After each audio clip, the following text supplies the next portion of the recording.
Before we break for lunch, a very important panel led by some tremendous leaders here, setting the theater through regionally aligned forces and joint and multinational training. We couldn't have asked for a better panel chair than Major General Dwayne Gamble from 21st TSC, all the way from Europe, and to moderate our good friend and longtime friend of AUSA, Lieutenant General retired Ray Mason. Ray, I'll turn it over to you. Thank you, folks. Well, thanks, Guy. Hey, good morning, everybody. It really is great to be here. I mean, it's many ways, it's like old home week. I used to say when I was in the G4, when I had Gus's job, and I'd look at it, an August group like this, I'd say, we have gathered the finest minds in Army logistics here in this room, which I would follow up by saying that should either give you great confidence or scare the living hell out of you, because this is what you got. That's it. I would also add that the problems that we face aren't going to be solved by some star chamber in the basement of the Pentagon. I've looked for it. It doesn't exist. It ain't there. It's us.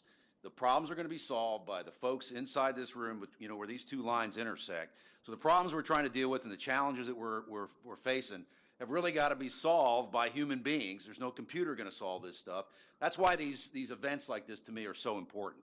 They really make you, get the blood flowing, get the synapse firing in your brain, and think about these issues. We're not going to solve them in this room today, but maybe there's some seed corn here that gets planted, and we can really think about where we need to go in the future. The other thing I would tell you is when I told my wife I was going to be coming back and seeing my old buddies and in the law community, she said, well, make sure you wear, your best outfit, you're going to put on. So I normally wear a Walmart suit. I want you to know I put on my Target suit today, so you're getting a real treat. This is the finest duds I've got, so that's it. That's the best I can do. We do have a really incredible panel, as Guy said. In the specific title, of course, setting the theater through regionally aligned forces and joint and multinational training. Now, you might think, we've set the theater, we've done all this expeditionary deployment and sustainment for 15 years. What more could we possibly learn? And I would say two comments on that. Number one, many times it's lessons observed. We don't really capture what actually occurred, and we don't let it sink in because we're all moving so fast to whatever the next target is. And then the other thing I would say is we learn some bad lessons, and we get some muscle memory. It's kind of like your golf swing. If you started off young trying to swing, and you got the inside-out swing like I do, that's tough to break that muscle memory. It seems like it feels good, but it ain't right because the ball keeps going into the water. So I think we've got some of that going on as well. So I think there's some things we got to do in that area. Great panel. Let me just tell you what they're going to talk about quickly, and then I'll put it over to them. So Dwayne Gamble, as a theater sustainment commander, there in the 21st, is going to talk about how the COCOM and how the ASCC supports setting the theater. And in fact, there is a example to look at. If you recall, when Vince Brooks was the RCENT commander, and Paul Hurley was talking about this a little bit, the role of the ASCC in setting the theater unweights many of the forces that are perhaps engaged in direct combat and allows that ASCC commander who perhaps has some capacity and capability to set that theater. Great move, and the RCENT team setting that theater in Afghanistan as we were growing up is a way to look at, as we were growing it and expanding it, is a place to look at. Paul Funk from the great G3, Deputy G3, will talk a little bit about security cooperation, how joint and multinational training shapes the operational environment. Jennifer, she said her name, but I'm sorry, I got it. Zakrisky. She's going to talk a little bit about foreign military sales activities with her background, interoperability with coalition partners, and again, how that impacts the setting. Kevin O'Keefe will talk about security assistance programs, how Title 22, Title 10 can be mutually supporting, and then Jay Carr will talk a little bit about contracting strategies, which we've already touched on earlier today. So we're going to kick it off without further ado. Dwayne, you're first in the batting order. Thank you, sir. So if you go back just the cover slide for a minute, I'll just, in the interest of time and in the interest of prompting discussions, I'll give you kind of the bottom line up front. So my thesis from the Europe perspective in terms of setting the theater is it takes regionally aligned forces, allies, enabling junior leaders, engagement that Paul talked about and others talked about up here, all to set the theater. It's a multifaceted approach. And so those that haven't heard General Hodges' 5 pillars, right, for how he makes how he expects to make 30,000 look like 300,000. You'll hear it next Wednesday morning when you come, view the river crossing in live time. So I encourage you to do that for my shameless plug. I'll be at that river crossing on next Wednesday. I'm sure I won't be narrating, but so it does take regionally aligned forces. It takes allies and partners. It takes the reserve component. And then engaging junior leaders, and other panelists have talked about that. How do we keep Jack talked about it, how we keep junior leaders engaged at home station. And then this dynamic engagement, you have to get some reps in. And I agree, it's quality over quantity, but quantity has a quality all its own, right? So you got to get the reps in. You got to be touching these people all the time. And so in the interest of the title here, although this is a truncated title, is setting the theater using regional aligned forces and multinational and joint training. That's where the allies comes in, is this multinational and joint training. So I also, my second thesis is set the theater for what, right? You have to have an end state in mind. It's just not this generic set the theater, right? So as we all chase the definition and read the 5 different Army and joint definitions of what set the theater means, I've come to conclude that it's set the theater for what? Is it set the theater for theater security cooperation, or is it set the theater for your highest end O plan, or is it set the theater for a current priority, national priority? And maybe that's not an all-inclusive list, but it's certainly the 3 I've considered. And so we can't afford as an Army to set a theater for the highest, the most demanding O plan. We just simply can't. We don't have enough forces. We don't have enough money to do that. But we do have to have O plan requirements in mind. So from a sustainment perspective, the 3 missions that TSC does for the theater commanders: open the theater, which I really call RSOM, right? RSOM and I, reception, staging, order, movement, and integration. But open a theater or an area of operations within a theater, which is more commonly what we do, in recent history. It's establish a theater distribution system, and that means using, employing DLA, Transcom, and all the national partners, because it doesn't say intra-theater. Our doctrine doesn't say the TSC establishes intra-theater distribution system. And then the last piece is theater sustainment. So set the theater for what? And then the third piece is that's the Army Service Component Commander's job, is to set and reset the theater, right, for the joint and multinational force in terms of NATO. So with that, I got 2 slides. First slide, very quickly. So this gets into the point of we don't have enough to do our highest O plan, so we have to prioritize. So what that chart is supposed to depict to you in kind of pinkish, orangish is the Atlantic Resolve area of operations. So we stretched, as a USAR theater, we stretched our organic capability, our assigned force capability, designed, by the way, to RSOI, 1 infantry brigade combat team across 1 APOD and SPOD. We stretched to open that area of operations, and the distances are eye-watering. It's from St. Louis to Bangor, Maine. If you go from Germersheim Army Depot all the way down to the most southern portion there, the Black Sea, or it's from St. Louis to Florida if you go up to Estonia. So, I mean, these are multi-day runs. These aren't, out and back. So when you're operating this AR, you are deployed within the theater, forward deployed or postured or whatever, but you're not going home at night, right? I mean, it's the truck drivers are staying on the road for days at a time just to do distribution. But set the theater for what? We don't have enough. I have focused, with General Hodges' concurrence, our only sustainment brigade against that depicted as the ARAO. That means the TSC is doing everything else. What that means is we're not getting good bottoms-up refinement on setting the theater in the rear for RSOM. We've weighted the main effort, which is Atlantic Resolve, and then my 2-star headquarters is trying to, figure out how to set the theater, doing RSOM, et cetera, in the rear area. And so there's some risk associated with that. The bumper sticker on that chart says host nation support doesn't equal postured for deterrence. So let me go to the next chart and explain to you what I intend by that. This is our, this is kind of the story of USAR over the last 2 years from my lens, and General Hodges has seen variations of this chart, because he asked us, hey, commanders, let's get together and talk about what's next. And so this is what I brought to the table a couple months ago, but I've updated it since then. So if you look on the time on the bottom, that was before, Russia illegally annexed Crimea, right? That's when the theater was set for theater security cooperation. The Army adequately resourced for us.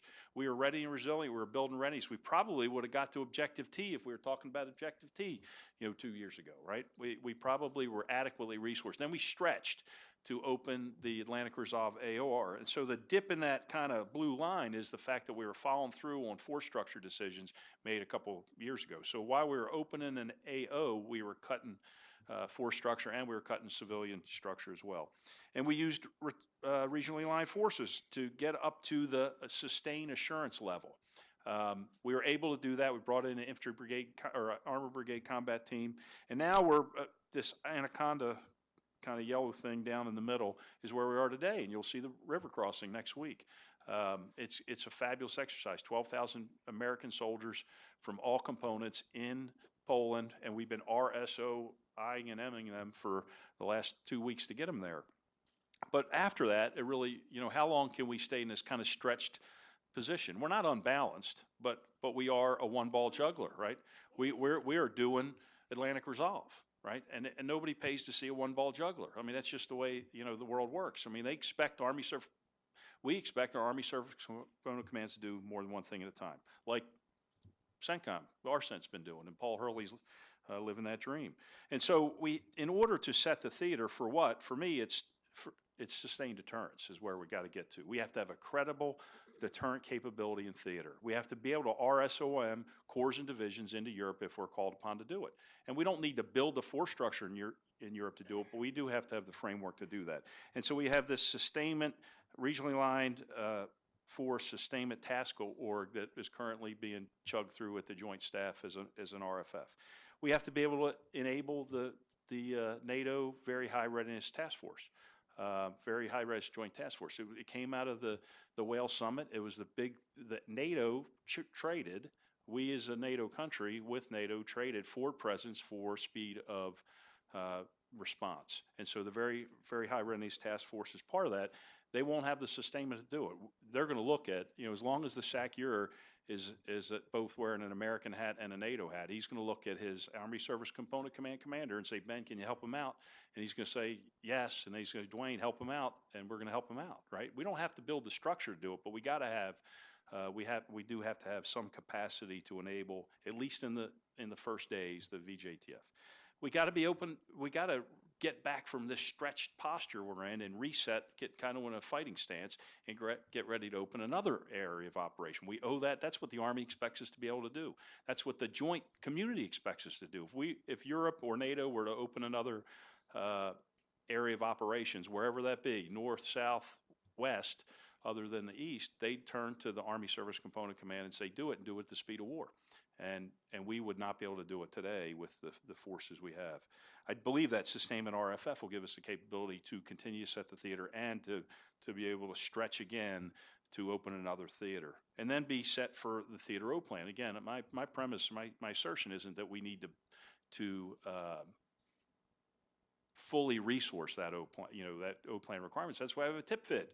But we have to, the theater's got to be ready to open the theater and RSOM and I, those initial forces. And with that, I'll shut up. Okay.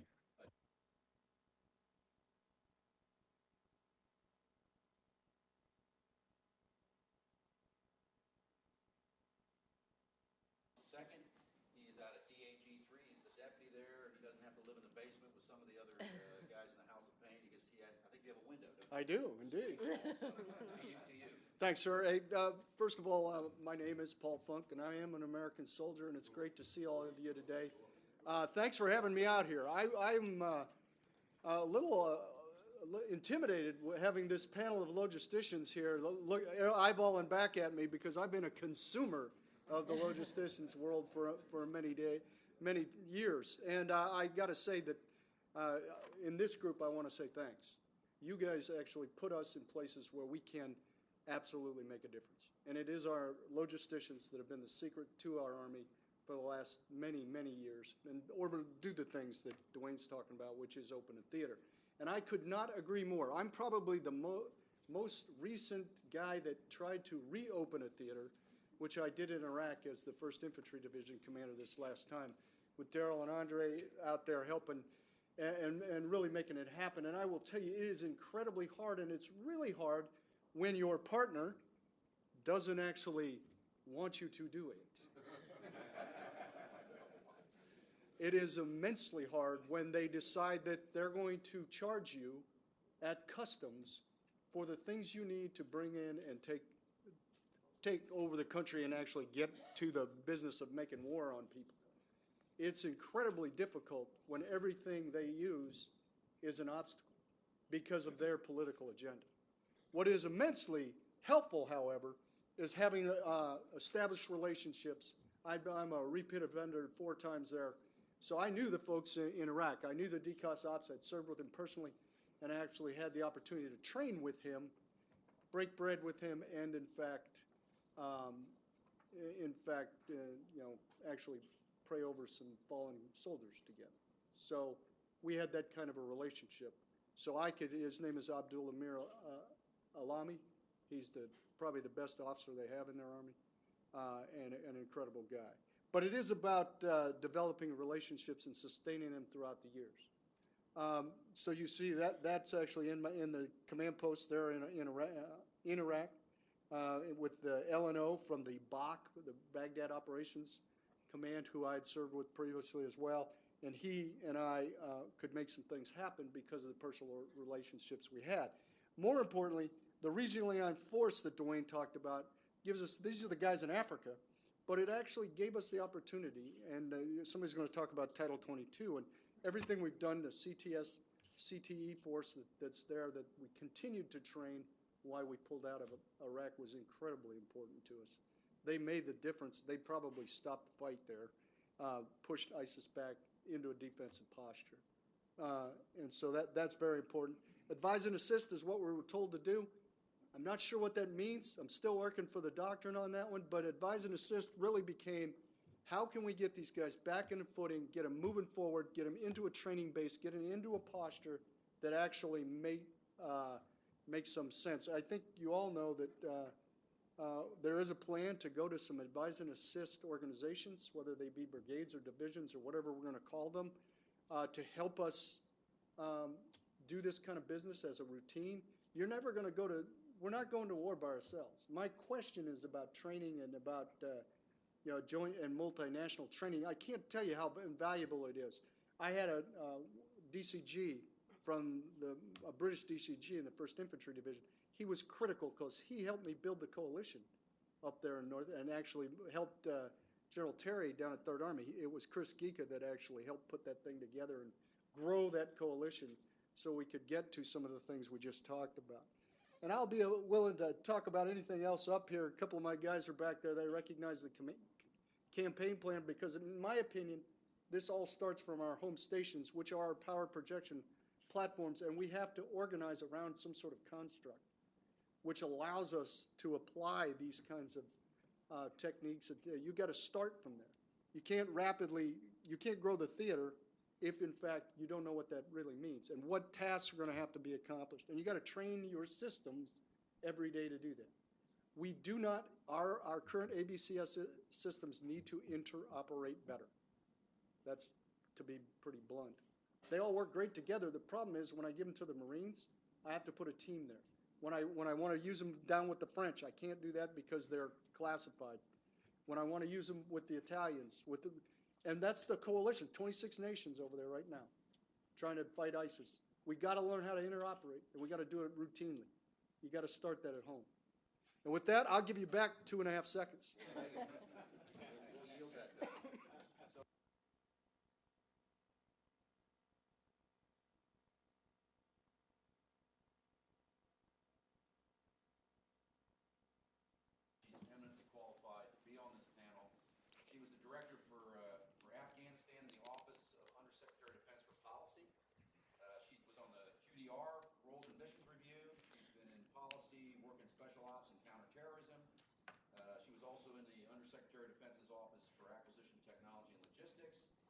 Worked in the DAG-3 at one point in time. Yeah. She's been trying to recover from that ever since. Started some sleep. But Jennifer, to you. Thank you. I am a partial recovering DA civilian, I will admit. And I also am an Army spouse. So if that saves me from getting some of the tough questions. I want to throw that out now. Thank you. It's a great opportunity to talk to everybody and be on this panel. The topic of foreign military sales and security cooperation in general and how it supports the larger effort. Especially FMS sales, it's not about selling stuff. It's about building the partnership. It's about building the capability and capacity of the foreign partners. There's a lot of work that goes into that so that we just don't sell stuff. We sell capacity and capability. That takes a lot of planning. A lot of times the system looks like it's not as responsive as it could be, and I'll talk a little bit later about how to make it more responsive, but let's go in at the beginning with the requirements and the planning aspect. You can't treat FMS like a resupply system. It's not really designed to do that. FMS, when it's integrated into the planning as a portion of what builds the partnership and the capability, that's when we have the time and the effort to build some of these longer term plans. And if we want to focus on interoperability, on coalition operations, that's where the focus of building a relationship with a partner over multiple years. So when you come to the coalition environment, you have that flexibility. So we do focus on what are the benefits of building the coalition operations, the interoperability? How do we plan that in from the beginning so that the requirements give us the end state and the capability that we can have? We also want to get beyond just selling the thing and in terms of what we would call full spectrum capability. So when you're working with a partner, what's their sustainment system? What's their logistics system? What's their C4I? What's their command and control? So that we build it to the right standard. I think a lot of our security cooperation officers, we're focusing their training on thinking broadly into the full spectrum capability. Are you growing a partner to become a coalition contributor? Are you growing a partner to focus on interoperability? Get that into the system now. One of the challenges we face is what we call non-standard programs. Someone comes in and says, I'd like that Black Hawk, but I'd like it to have a few different things, and hey, could you up-armor it maybe, and maybe throw some missiles on it? And you're like, whoa, slow down. We want to make these as standard as we can, not just, that actually helps the partner with speed and cost, but also it fields into the larger theater environment. So dealing with non-standard requirements, helping a partner understand what the flexibility, the benefits of building into a larger coalition environment. We focus on the FMS side. The other, I think bottom line, and one of the reasons I don't have a slide is because it doesn't look very good, is just sort of tackling the narrative of FMS is broken. FMS is a system. It's complex. It's deliberate. It does a lot of specific things. With planning, we think it can be very effective.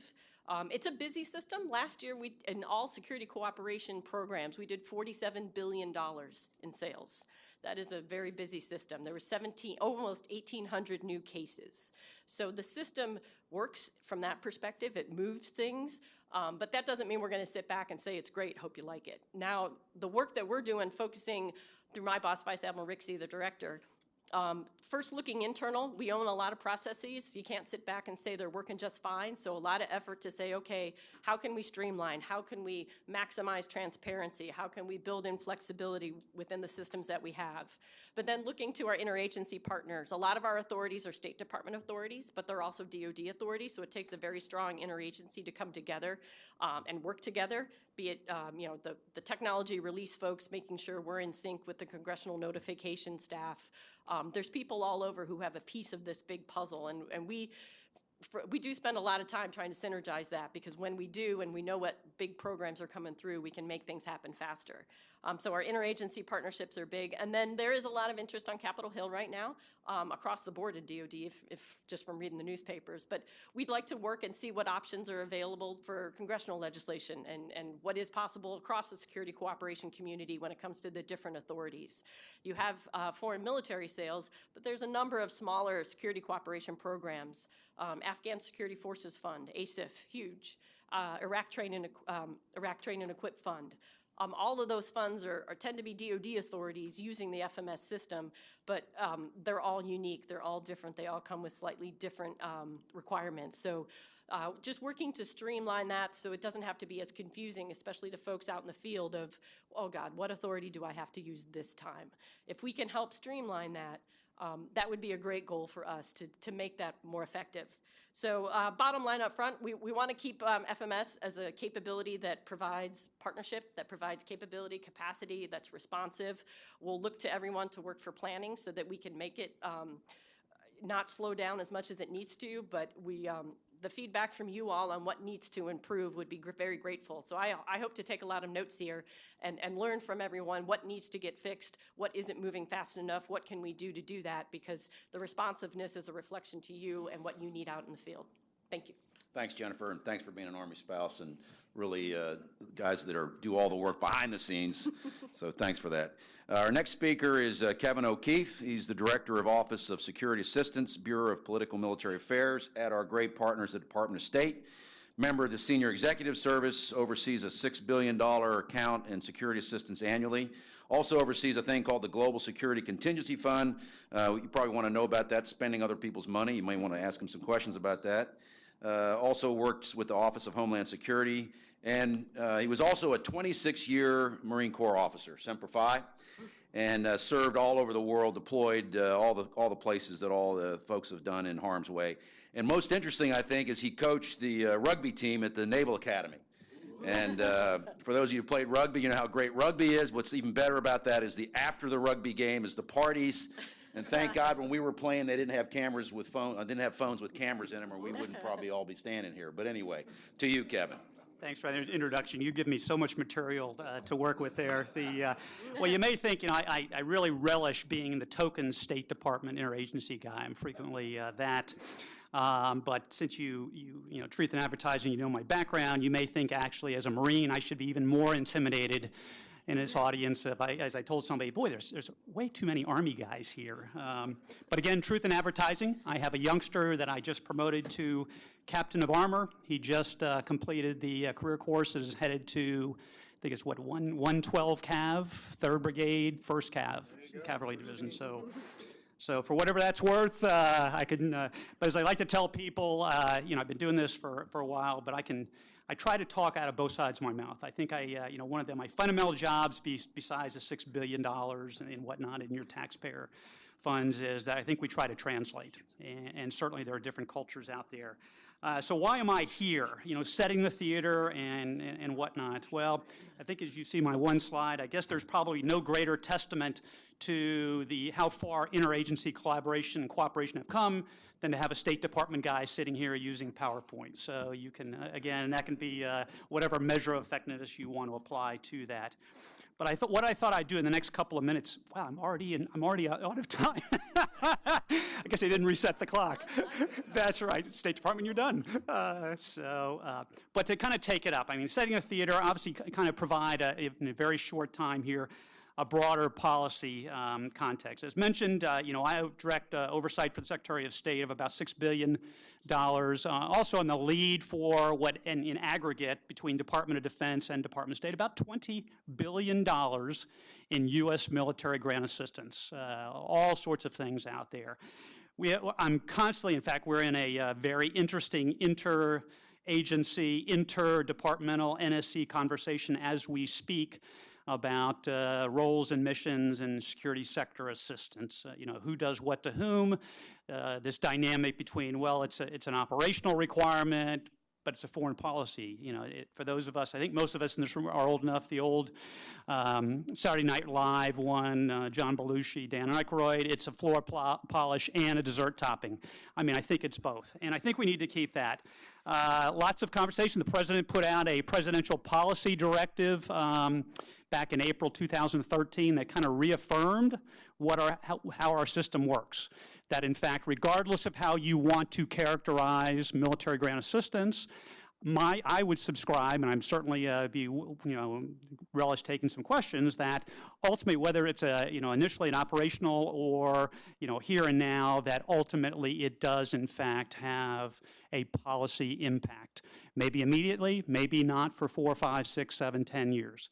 On that, we can certainly chat about that. But as we talk through that, and again, in my team, just a couple of maybe principles is too strong of a word, but and I subscribe to the fact that We don't really learn lessons, we observe them at best. But these are some of the things here. And they may be truisms, they may be, okay, I got it, but I'm going to throw them out there anyway, and maybe it'll engender some questions. So again, integration into that larger policy approach. Again, there's lots of funding out there, and this has obviously been talking about operational logistics and whatnot, but regardless of what you're doing, and I think has been borne out by comments, the previous panel and this, that you have in almost every time a foreign partner, either providing access, or you have to operate or interoperate with them, or hopefully maybe just have them stay out of the way. So again, we have that challenge of policy, foreign policy, operational requirement, trying to line those up. As Jennifer also mentioned, there's a proliferation of authorities out there. I mean, there's dozens of authorities, and how do we synchronize that under the larger policy construct? I don't know how many of you follow the NDAA, but the Senate Armed Services Committee has taken a bold step and combined everything. So we'll see how that plays out. So again, that integration of comprehensive foreign policy. Second, strong plans. What do I mean by that? Well, and I'm not certainly throwing stones at anyone. I live certainly in a glass house. But you know, we frequently deal with plans. In fact, I cleared on one yesterday, some Department of Defense thing that, you know, the goal is to enhance counterterrorism capabilities. Okay, well, what does that mean? I mean, that's an open-ended, very broad, but really to try to get much, much more specific, you know, the old measurable, specific, time-bound objectives. Okay, this is what we're trying to do with this particular amount of funding and this as opposed to we're just kind of throwing, you know, hopefully good money, but hopefully not after bad as well. And then the final thing is strong foundation. I'm going to run through these, and this is kind of what we try to live by, both at State Department and our interactions in the agency. But a couple of things. I already mentioned this, but I'll underline it again, that military grant assistance, security assistance, in fact, can fill both political/foreign policy and capacity building. Like I said, about 95% of the time we're there. I'm sure everyone in this audience has an anecdote where, you know, State Department screwed it up or we couldn't get there because of that. But I will tell you that in almost all of those cases, there are probably some pretty good policy concerns that, in fact, may not be quite evident to those of you down in the trenches. Or maybe they are and you just don't agree with them. Second, important point, that when we're looking at developing security assistance, even security cooperation plans, important to note that, in fact, we do this in consultation with, but not in deference to. There's a lot of urban legend out there, particularly with Title 22. One of them is foreign military financing. That belongs to country X. Well, no, it doesn't. At the end of the day, that we need to be very, very clear that this is a grant, that there are certain expectations that we hope to achieve, return on investment, if you will, with that recipient. So we certainly need to consult with them, but in no way do they have a veto or do they trump what the USG interests are. A need for strong institutional foundations. I'll kind of steal some of my own thunder, maybe from some of the questions, but you know, one of the things we look at is most of the military grant assistance we're providing is, in fact, obviously capability building. You know, what capability, this or that. But we need to take a broader perspective, not only with foreign policy, but also look at institutionally in that recipient nation. In fact, is this a fire and forget capability? We're going to provide them, name a weapon system, name a munition, and in fact, they're going to use it and they're not going to be able to sustain it. They're not going to be able to, at some point, take on some self-sufficiency, question mark, question mark. If we're doing that, then hopefully we're doing that having assessed that up front, that we don't get surprised by that. And obviously tied to that is the sustainment piece. Capability, but ultimately there's a sustainment bill. I'll give you a quick anecdote or data on that. Some of you may be familiar with what used to be, the Rockstar used to be known as 1206, counterterrorism is now 2282, CTPF, all of these counterterrorism partnership fund. Sub-Saharan Africa, first 10 years of 1206, we accrued providing capabilities, needed capabilities, and this is based on OSD's, Office of Secretary of Defense's analysis, about $36 million in sustainment cost across sub-Saharan Africa for all the variety of counterterrorism things. Who's going to bear that? Where do we find that funding to, in fact, sustain those capabilities? Unless, again, we've made the decision, this is a fire forget, we're going to give them the boats, they'll use them for 3 or 4 years, and we're okay with them rusting at the pier. We don't like to do that, but if we've made that assessment up front, fine. We'd like to aim for, we always try to aim for some sort of modicum of self-sufficiency. Again, you have to look at the partner country. Some may never get there, some may be a generational thing. And finally, possibly not, possibly most importantly, and I think it was already mentioned in one of the previous comments, is we need to ensure that, in fact, there's the political commitment from the recipient. Again, I kind of falling back to that foreign policy. We're providing this capability. The example I use, or a good example, I think, is creating peacekeeping capacity, all right? Is there can we get a commitment, or we have a reasonable amount of expectation that, in fact, by helping them build their peacekeeping capacity, that, in fact, they indeed will deploy to a regionally or UN-sponsored mission, question mark. So let me stop there, and I would welcome your questions. Thanks, Kevin. Next member of the panel is J.T. Carr. He is the Executive Director for Acquisition, Integration, and Management Center at Army Sustainment Command in Great Rock Island. He's a member of the Senior Executive Service for a number of years. Acquisition, Integration, Management Center, contracting, private sector, broad range of logistical and life supports. Was also the alternate principal for contracting at U.S. Army Contracting Command, Rock Island as well. And he was deployed in Iraq as the Executive Director of Support for Office of Security Cooperation, and also served as Director of Contracting in U.S. Army Central Command in Saudi Arabia. So again, great background and have wonderful things to say, I'm sure, Jay. So to you. Thank you, sir. Joan Perna, thank you for inviting me to sleep. It afforded me about 2 hours of sleep last night as I was trying to do some research to make sure I didn't sound like a complete buffoon up here. So thank you very much for that opportunity. First, let me say I'm going to. Yes, sir. Yes, sir. I appreciate that. First, let me say I'll talk a little bit about LOGCAP, but I want to start out by saying contractors cannot replace soldiers. That is a misconception that people seem to get in their head, is that although we use contractors on the battlefield, they cannot replace soldiers. They can provide capability, they can augment the force, but it's a very subtle but distinct difference in how we operate. One of the main questions, and it really has been answered numerously, is do we need contractors to provide those capabilities? The answer is obviously yes, we do. There was a Congressional Budget Office study done in about 2005 that at the height of 2005, LOGCAP was providing the support equivalent to 794 different sustainment organizations, which equated to about 41,000 soldiers. At the peak in 2008 in Iraq, we had 61,000 contractors supporting LOGCAP alone in Iraq. At the height of 2012 in Afghanistan, we had over 42,000 contractors. The reason why I put that out is that gave the operational commander a significant amount of flexibility. And about 2 years ago, General Perna gave me and General Weishe a subtle guidance to award a regional aligned task orders to support the Army Service Component Commands based on the success that we had achieved in Operation United Assistance in Iraq. And I asked for about 8 months to do it, and I think, sir, you gave me 3, which I appreciate. But the intent there was to be able to provide that immediate response capability that had been lost over the last few years, and make sure that we had that immediate response capability in all the other combatant commands, and then be able to support our sister services if they did not have that capability. What we found when we went and we awarded those contracts is they've been very successful in certain aspects, specifically in Europe, to allow us to respond to immediate actions there, as well as in Africa.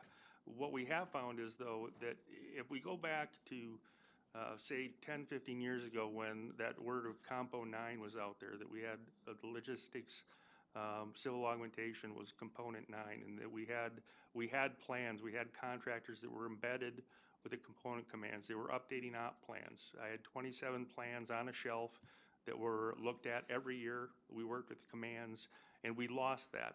The last time we updated those was about 2007. And, pardon me, I guess it actually was about 2007. So that's one of the capabilities we've lost. And so now what really keeps me awake at night is we I think, met the priorities of General Ordierno, but now it is, do we have contractors that are ready? And how do we define readiness in contractors? I would tell you that there is, although we may use contractors for exercises, there's very little appetite for a contractor to go out during an operational exercise and have any type of failure. Because any failure on the contractor on that part has a very large impact on the operational objectives. So we don't really set up a whole lot of opportunities for contractors to go through the training process.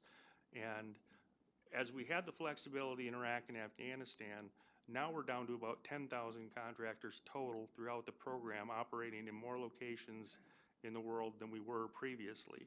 So we've lost a lot of the contracted capability that has allowed us to be flexible and respond immediately into the crises. Some of the other issues that we have found is that some of the legacy processes that were put in place for great reasons to manage requirements, to keep us from a $10.5 billion a year effort in Iraq down to a $4.5 billion effort. And I just want to make a caveat. I don't define the requirements. We just support what the commanders want. But what we've seen is that that reduction, now we operate in a resource-constrained environment. Process was put in place to ensure that what we contracted for was good enough. General Casey put out his memo. I think it was 2007 that he put out the memo and said we will contract only for what is good enough. We have CARB processes and super CARB processes. But somebody in the audience, and I won't name the person, the last time I visited him, told me that, Carr, you're shooting behind the target constantly. And he's right. I think he knows who he is. Because what is happening is the identification of the requirement and then the process to approve the requirement and fund the requirement and then hire the individuals who are trained to execute the mission takes time. Contractors without funds, without knowing what the requirements are, they don't have the capital to maintain a ready force out there that can be responsive as soon as we need them on the battlefield. And so we need to look at ways that we can, especially in environments where we don't know exactly what the next operation is going to look like, that we have responsive systems in place that can enable the contractors to provide these capabilities in time to meet the operational tempo that a lot of people have talked about. The other aspect of this is we talk about operational contractor support, and I'll make sure I look at the time, is I think the challenge with OCS is not just identifying the capabilities that we need. The challenge is identifying who is going to do that. And because that's got to be identified very early on in the process so that we can engage, we can break down the walls for the contractors that are going to be executing those missions to become embedded with the planners, put together a plan that can be validated by the folks that know the business, and we can refine that and give a more cost-informed decision, a more effective plan to be able to support the warfighter and support the missions. And that's one of the challenges right now that we have, is there is a reticence within the acquisition community itself, and I understand why, to maintain an arm's length level or distance from the contractors. And I think that really severely impacts our ability to get a good product. And it goes back to what we were talking about before from requirements definition. If they're not sitting with you at the table, if you're not telling them what the requirements truly are, you're going to get something that you didn't want. And what we're trying to do is to help make sure that doesn't happen. But it doesn't help when it's 2 or 3 years down the road, especially when we have rotational forces going in and out, that all of a sudden somebody wakes up and says, I don't need 10 buses or 10 bus contracts all running the same route when it could have been done by one. So I would just leave you with, I think, more engagement by the contractors, even taking a look at opportunities of do we set up opportunities for contractors to train where we can AAR them and develop and make sure that they're capable, because the force cannot afford to have a contractor show up and learn how to do their job when the commanders need them on the ground to hit the ground running. That's all I have. Okay, thanks, Jay. We got about maybe a little less than 15 minutes left. We'll do one rotation through the team. I'm going to go ahead and start on my right to your left, thus creating the mirror effect. Paul, you go first. Okay. Old timers know what that is. I have four questions, one of which I think I can combine. You've heard about the sustainable readiness model that we're going to use, which is a change from the R4 Gen model.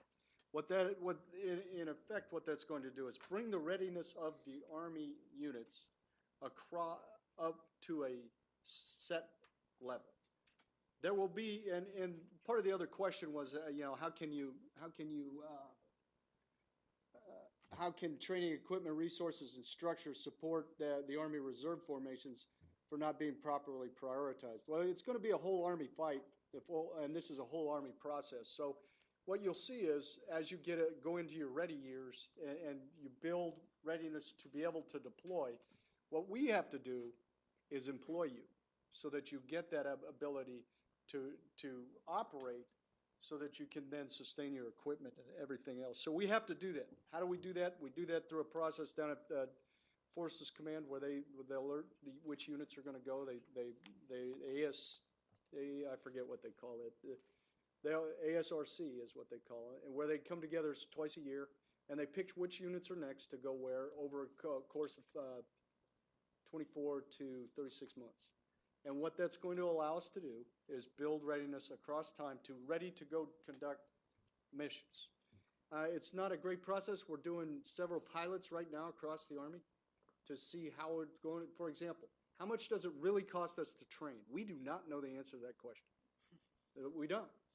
We still don't know what it truly. So we're doing a pilot down at Fort Hood on what it costs for a heavy brigade combat team to train. They're actually out there and to get to the objective T level of what it is. So we're going to go from gunnery, all the things for a year, and study this and actually capture the cost.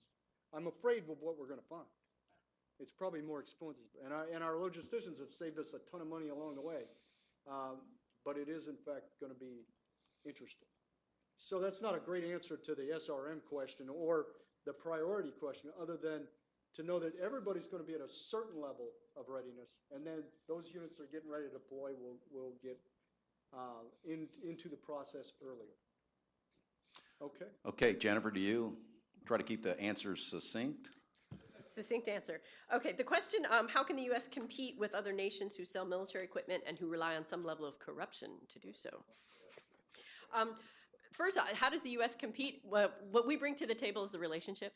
We don't bring the end item. We bring the end item, but you get the opportunity to train, to exercise, to do coalition operations. People tend to be after the relationship with the U.S., the long term. How do they become part of that global environment? So bringing the relationship and not the equipment is the big piece of it.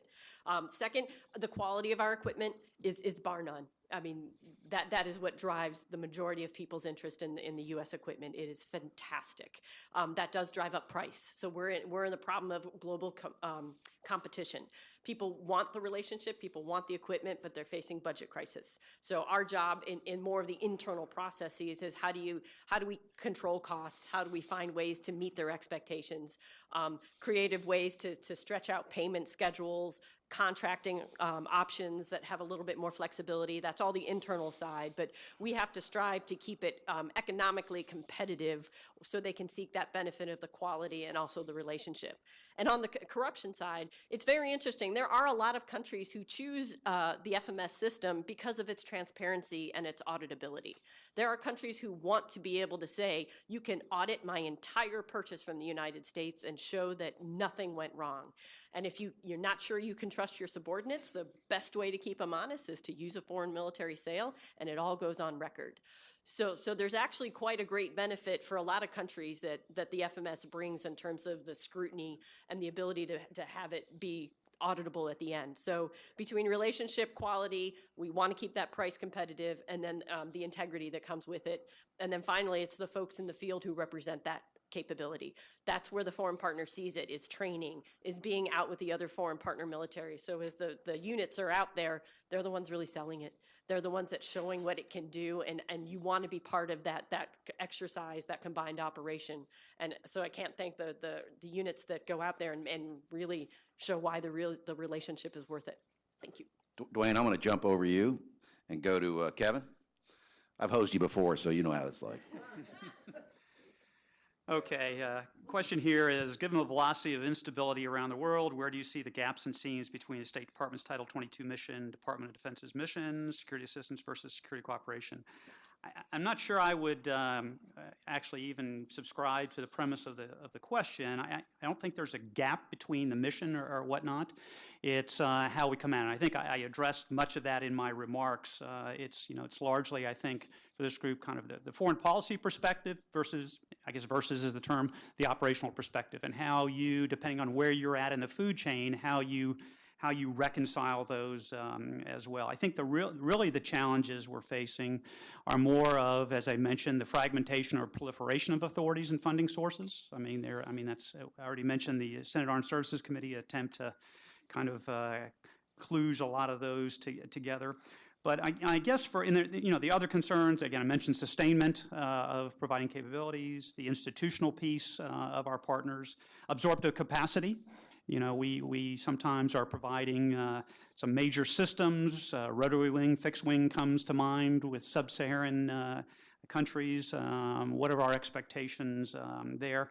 As well as absorptive capacity of our posts who manage this. The political Paul Mill sections, the security cooperation officers, some of these posts have one person doing that. But I guess for this audience, what I would say is that when you're dealing with military grant assistance and those Title 22 and Title 10 programs, engage with state up front. I know it can be very, very frustrating for the planners to do that. You're adding additional churn, additional friction, additional people to the process. But if you've got that right up front, I would argue that in the back end, when you actually get to implementation execution, hopefully you've already asked all those questions about access, about end-use monitoring, about Leahy vetting, who are the good guys, who are the bad guys, that in fact you're not surprised there. I mean, we have that happen all the time. It's almost always a sin of omission as opposed to a sin of commission. And then the other thing I just underline again is to think critically about, in specific terms, about what the objective or our goals are, providing that capability. What do we expect to have our partner nation be able to do in very, very specific terms, otherwise known as return on investment? So we can go back to the Congress of the United States and say, okay, this is what we got for those hard-earned tax dollars, and we'd like you to continue supporting this program. Let me stop there. Thanks, Kevin. Jay, I'll just give you about 1 minute because I want to get Dwayne in there as well. Roger, I'll make mine quick. The questions are we engaged in operations like Atlantic Resolve and Pacific Pathways? Short answer is yes. They're extremely helpful. I think what we've done, and I'll combine my questions, is we've pushed log cap integrators into the field. We have 5 at all the component commands right now that try and get into the planning cycle and let the commanders know what we can do for them. The biggest challenge is making sure that we do a good job, that the contractors execute correctly. The other question is really, what are we doing from an investment standpoint? What we are trying to do is put in place a data and knowledge management tool that allows us to look at, down to the WBS level, exactly everything we're doing and where the dollars are going, so we can help the commanders make informed decisions about what the right strategy is and where we can gain efficiencies. Thanks. Dwayne, I'll let you the last question. Yes, sir, thanks.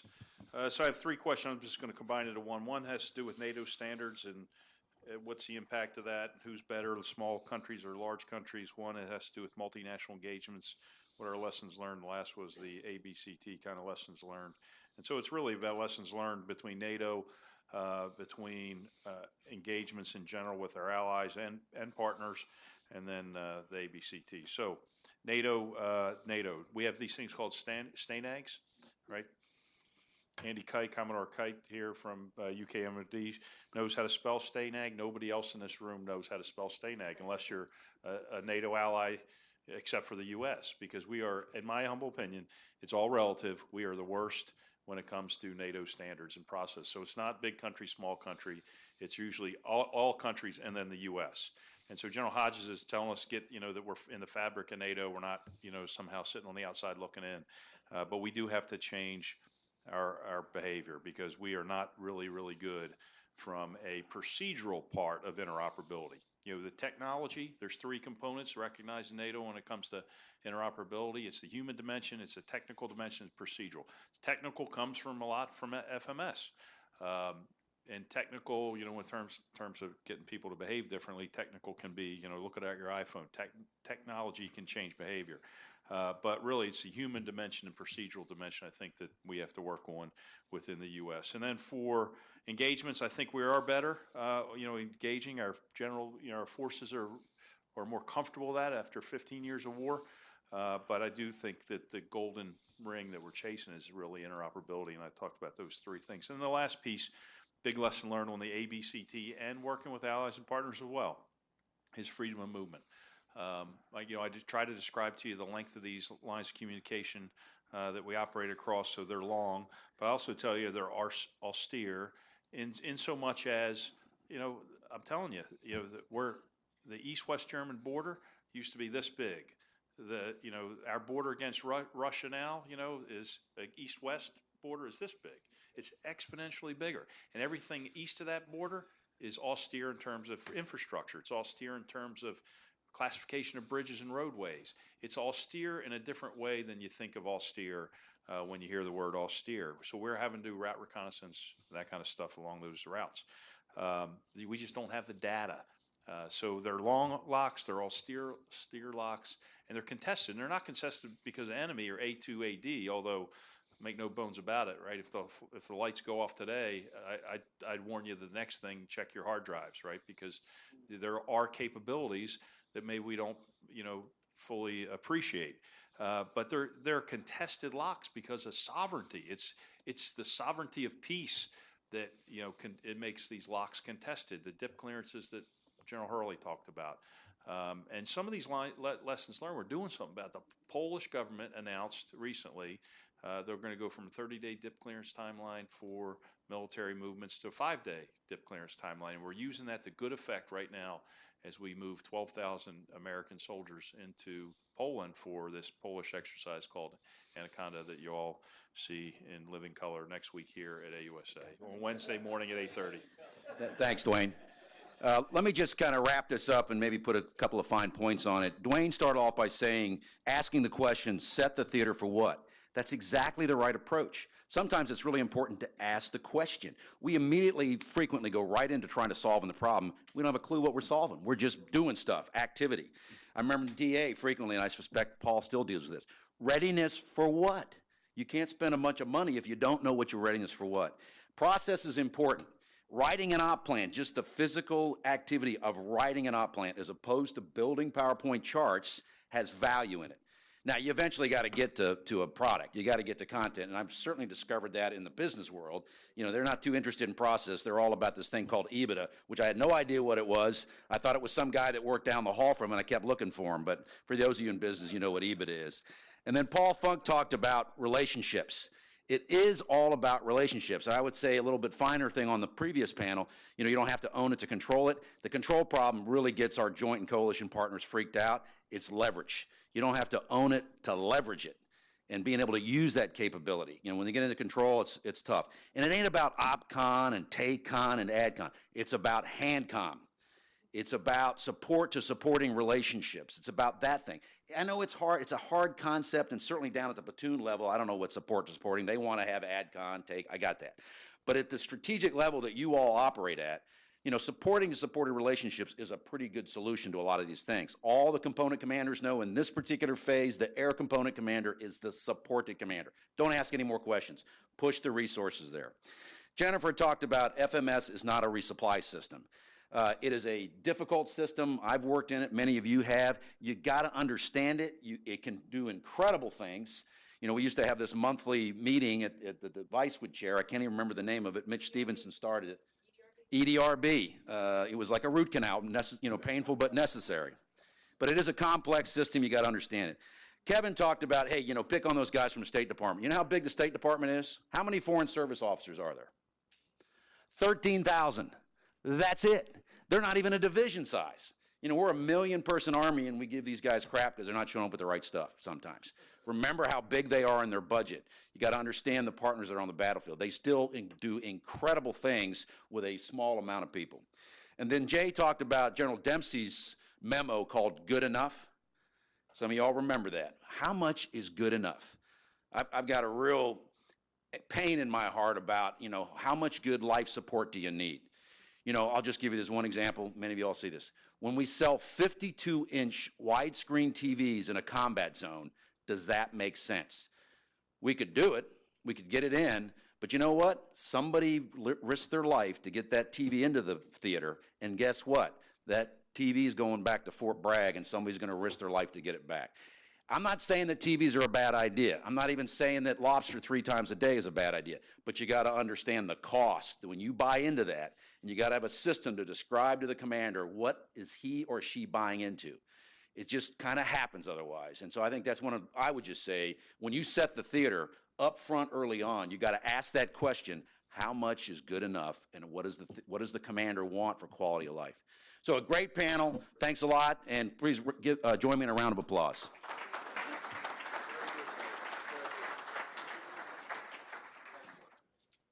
Hey, folks, before you break, we had an action-packed morning, as you can see.